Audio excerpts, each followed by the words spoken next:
Bonsoir Jules. Bonsoir Mario. Direction aujourd'hui le Soudan, ou presque. Des vidéos mettant en scène la pire crise humanitaire au monde, comme le décrit l'ONU, se multiplient sur les réseaux sociaux. Oui, premier exemple avec cette vidéo, vous allez la voir, d'une femme ligotée, contrainte de courir à côté d'un véhicule tenu par un homme en treillis. Cette vidéo, elle a été vue des millions de fois sur les réseaux sociaux, elle a ému les internautes. Bien pourtant, cette scène n'a jamais eu lieu. Elle a été générée par l'intelligence artificielle. On peut s'en rendre compte relativement facilement en se concentrant sur la partie où il y a la femme, avec cet effet jeu vidéo sur l'image qui n'est pas très réaliste et qui trahit donc l'utilisation de l'intelligence artificielle. Mais, et c'est là que le phénomène devient de plus en plus inquiétant, d'autres vidéos prétendument filmées au Soudan sont, elles, ultra réaliste. Exemple avec cet enfant en train de pleurer face à la caméra, en train de demander de l'aide.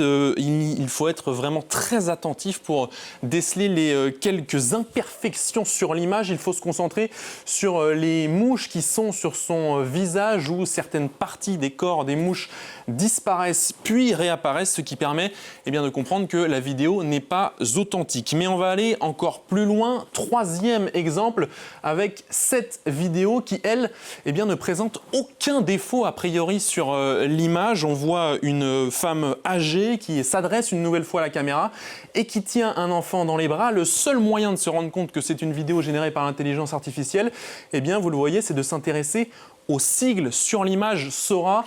Sora, c'est une application qui permet de créer des vidéos avec des mouvements et des sons hyper réalistes. Des vidéos comme celle-ci, Jules, on en compte des milliers sur les réseaux sociaux avec toujours la même recette. Oui, cet internaute, vous allez le voir sur TikTok, en a fait sa spécialité. Vous voyez un défilé des dizaines et des dizaines de vidéos qui cumulent des millions de vues sur le réseau social. La grande majorité mettent en scène des femmes ou des enfants en pleurs qui demandent de l'aide. D'autres vidéos postées par d'autres internautes semblent, elles, dénoncer l'implication des Émirats arabes unis dans le conflit. On sait qu'Abu Dhabi est accusé par l'armée régulière soudanaise de soutenir les rebelles des FSR. Cette vidéo, générée elle aussi par l'intelligence artificielle, on peut le voir avec quelques défauts, notamment sur les mains, montre des hommes revêtus de l'habit traditionnel émirati et qui lancent les restes de leur repas à des enfants soudanais en détresse. Sait-on qui se cache derrière ces comptes ? Difficile à savoir. Combien sont-ils? Où sont-ils basés? Les internautes qui diffusent ce genre de vidéos se comptent par dizaines. Pourquoi? Parce qu'il suffit d'avoir un téléphone et un abonnement à une application d'intelligence artificielle pour commencer à créer ce genre de contenu. Les journalistes du média 20 minutes ont réussi à en identifier deux. Aucun n'est basé au Soudan, l'un est en Arabie Saoudite et l'autre en Asie du Sud-Est, mais les deux interrogés n'ont donné aucune explication sur la raison de leur geste. Et pourtant, ce geste, il pose un vrai problème d'instrumentalisation.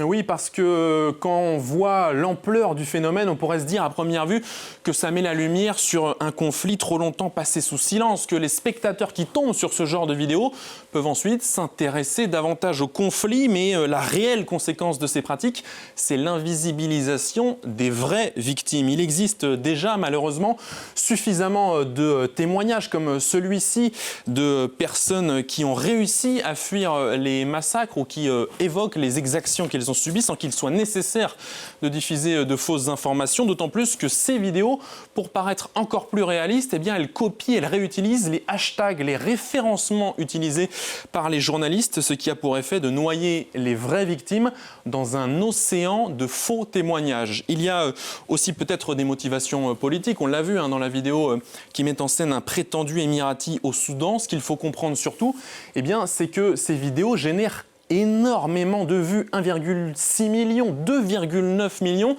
et qui dit vues, dit monétisation, dit de l'argent fait sur le dos de la détresse des civils soudanais. Et puis enfin, la dernière conséquence de ces pratiques, c'est de rendre le travail des enquêteurs encore plus difficile pour retrouver les vraies victimes. Il n'y a donc aucune bonne raison de créer ou de partager ce genre de contenu. C'était la chronique Info Intox de Jules Boiteau. Merci à vous, Jules.